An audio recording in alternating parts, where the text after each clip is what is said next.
जन औषधि केंद्र गरीब और मिडिल क्लास के लिए बहुत बड़ी राहत बन चुके हैं। यहां 80% डिस्काउंट पर सस्ती दवाएं मिलती हैं। बिहार में 800 से ज्यादा जन औषधि केंद्र बनवाए गए हैं। इससे बिहार के लोगों का 2000 करोड़ रुपया दवाई पर होने वाला खर्च बचा है। आयुष्मान भारत योजना के तहत भी बिहार में लाखों परिवारों का मुफ्त इलाज हो चुका है। इससे इन परिवारों को हजारों करोड़ रुपयों की बचत हुई है। साथियों, आज भारत रेल, रोड, एयरपोर्ट जैसे इंफ्रास्ट्रक्चर से भी बहुत तेज गति से जुड़ रहा है। पटना में मेट्रो का काम चल रहा है। देश के 2 दर्जन से अधिक शहर मेट्रो सुविधा से जुड़े हैं। आज पटना से जयनगर के बीच नमो भारत रैपिड रेल की शुरुआत भी हुई है। इससे पटना से जयनगर के बीच का सफर बहुत कम समय में पूरा हो जाएगा। समस्तीपुर, दरभंगा, मधुबनी और बेगूसराय के लाखों लोगों को नमो भारत रैपिड रेल से मदद मिलेगी। साथियों, आज यहां अनेक नई रेलवे लाइनों का उद्घाटन और लोकार्पण हुआ है। सहरा से मुंबई तक आधुनिक अमृत भारत ट्रेन शुरू होने से हमारे श्रमिक परिवारों को बहुत सुविधा होगी। हमारी सरकार मधुबनी और झंझारपुर से ऐसे बिहार के दर्जनों रेलवे स्टेशनों को भी आधुनिक बना रही है। दरभंगा एयरपोर्ट से मिथिला की बिहार की एयर कनेक्टिविटी बेहतर हुई है। पटना एयरपोर्ट का भी विस्तार किया जा रहा है। विकास के इन कार्यों से बिहार में रोजगार के नए अवसर बन रहे हैं। साथियों, हमारे किसान ग्रामीण अर्थव्यवस्था की रीढ़ है। ये रीढ़ जितनी मजबूत होगी, गांव उतने ही मजबूत होंगे, देश उतना ही सशक्त होगा। हम सब जानते हैं, मिथिला का कोशी का एक क्षेत्र बाढ़ से बहुत परेशान रहा है। सरकार बिहार में बाढ़ के प्रकोप को कम करने के लिए 11,000 करोड़ रुपए खर्च करने वाली है। इससे बागमती, धार, बूढ़ी गंडक, कोसी पर बांध बनेंगे। इससे नहरों का निर्माण होगा, नदी के पानी से सिंचाई की व्यवस्था होगी और हर किसान के खेत तक पानी पहुंचाने का इंतजाम भी होगा। यानी अब बाढ़ की परेशानी भी कम होगी, खेतों तक पर्याप्त पानी भी पहुंचेगा।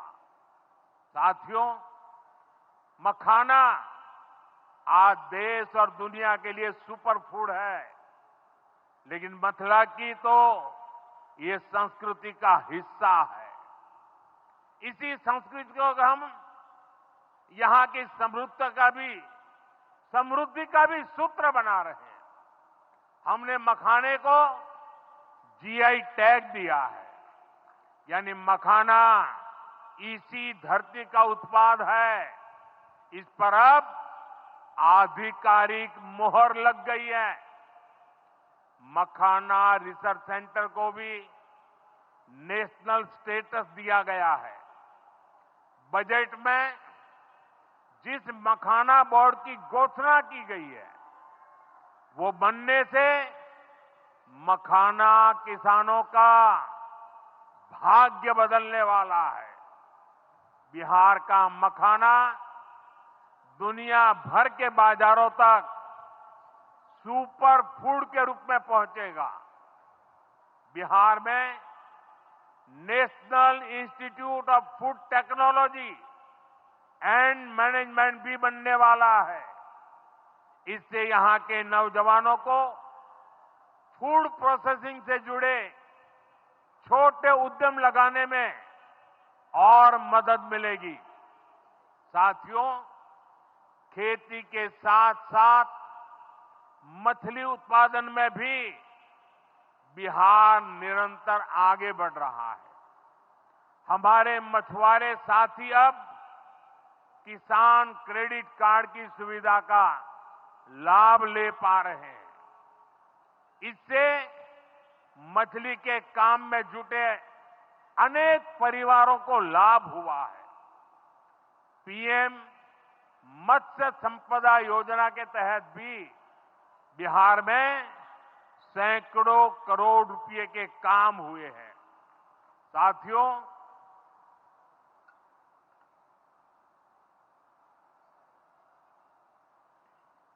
साथियों 22 अप्रैल को जम्मू कश्मीर के पहलगाम में आतंकियों ने मासूम देशवासियों को जिस बेरहमी से मारा है, उससे पूरा देश व्यथित है। कोटि कोटि देशवासी दुखी हैं। सभी पीड़ित परिवारों के इस दुख में पूरा देश उनके साथ खड़ा है। जिन परिवारजनों का अभी इलाज चल रहा है, वे जल्द स्वस्थ हो, इसके लिए भी सरकार हर प्रयास कर रही है। साथियों, इस आतंकी हमले में किसी ने अपना बेटा खोया, किसी ने अपना भाई खोया, किसी ने अपना जीवन साथी खोया है। उनमें से कोई बांग्ला बोलता था, कोई कन्नड़ा बोलता था, कोई मराठी था, कोई ओडिया था, कोई गुजराती था, कोई यहां बिहार का लाल था।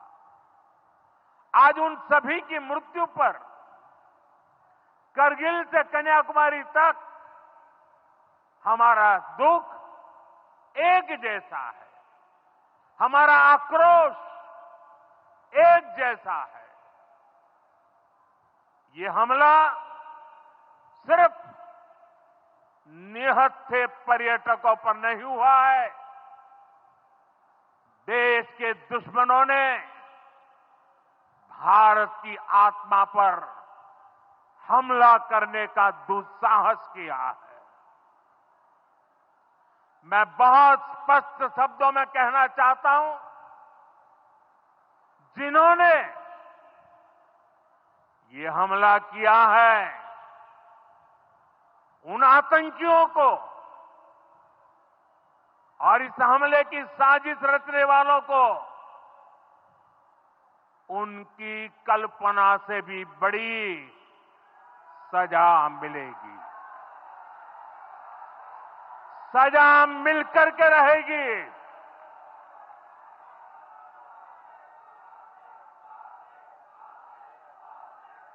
अब आतंकियों की बची खुची जमीन को भी मिट्टी में मिलाने का समय आ गया है।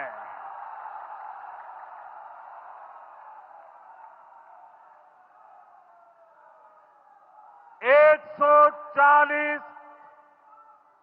140 करोड़ भारतीयों की इच्छा शक्ति अब आतंक के आकाओं की कमर तोड़ कर रहेगी।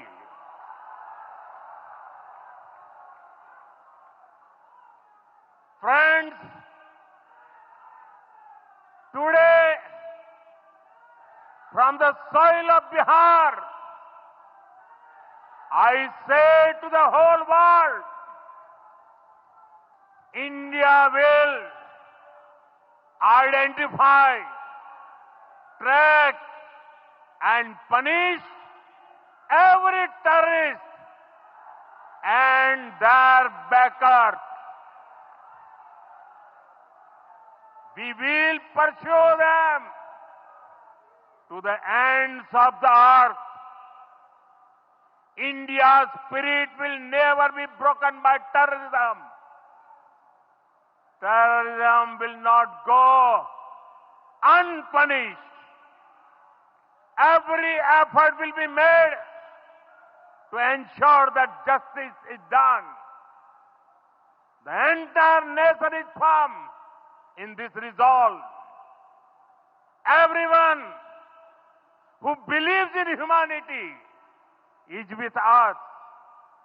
I thank the people of various countries and their leaders who have stood with us in these times. साथियों, शांति और सुरक्षा ये तेज विकास की सबसे जरूरी शर्त है। विकसित भारत के लिए विकसित बिहार जरूरी है। बिहार में विकास हो और विकास का लाभ यहां हर वर्ग, हर क्षेत्र तक पहुंचे, ये हम सभी का प्रयास है। पंचायती राज दिवस पर इस कार्यक्रम से जुड़ने के लिए मैं एक बार फिर आप सभी का आभार व्यक्त करता हूं। बहुत बहुत धन्यवाद। मेरे साथ बोले, भारत माता की, भारत माता की, भारत माता की।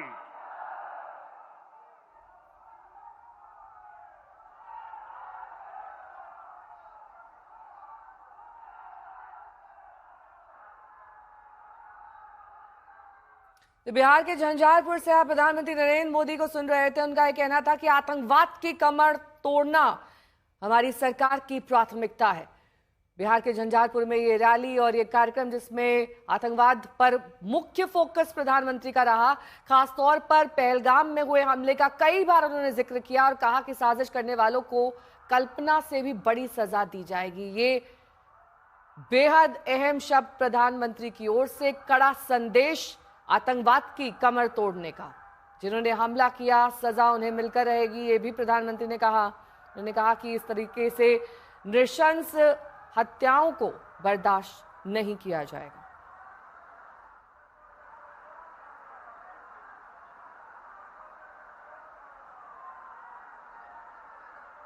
मासूम देशवासियों को बेरहमी से मारा गया है, उनकी हत्या की गई है।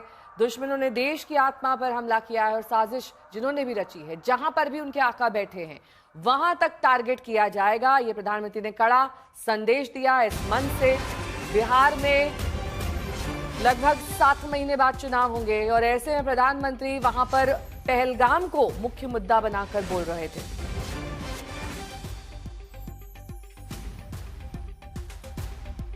शांति और सुरक्षा, विकास की अहम जरूरत है और अगर ये दोनों ही नहीं होंगे तो एक मजबूत नींव किसी भी देश की नहीं हो सकती है। आतंक के आकाओं तक पहुंचेगी हमारी सरकार, ये हमारी प्राथमिकता हमेशा थी, है और रहेगी।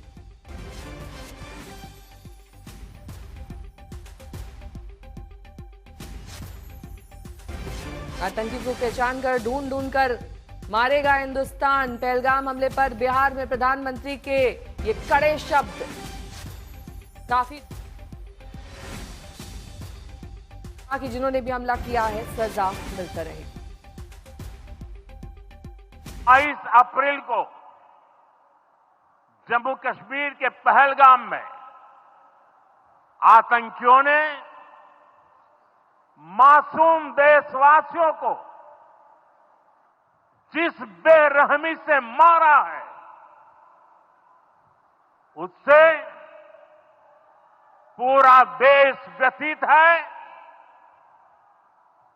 कोटि कोटि देशवासी दुखी हैं। सभी पीड़ित परिवारों के इस दुख में पूरा देश उनके साथ खड़ा है। जिन परिवारजनों का अभी इलाज चल रहा है, वे जल्द स्वस्थ हो, इसके लिए भी सरकार हर प्रयास कर रही है। साथियों, इस आतंकी हमले में किसी ने अपना बेटा खोया, किसी ने अपना भाई खोया, किसी ने अपना जीवन साथी खोया है। उनमें से कोई बांग्ला बोलता था, कोई कन्नड़ा बोलता था, कोई मराठी था, कोई ओडिया था, कोई गुजराती था, कोई यहां बिहार का लाल था। आज उन सभी की मृत्यु पर करगिल से कन्याकुमारी तक हमारा दुख एक जैसा है, हमारा आक्रोश एक जैसा है। ये हमला सिर्फ निहत्थे पर्यटकों पर नहीं हुआ है। देश के दुश्मनों ने भारत की आत्मा पर हमला करने का दुस्साहस किया है। मैं बहुत स्पष्ट शब्दों में कहना चाहता हूं, जिन्होंने ये हमला किया है, उन आतंकियों को और इस हमले की साजिश रचने वालों को उनकी कल्पना से भी बड़ी सजा मिलेगी। सजा मिलकर के रहेगी।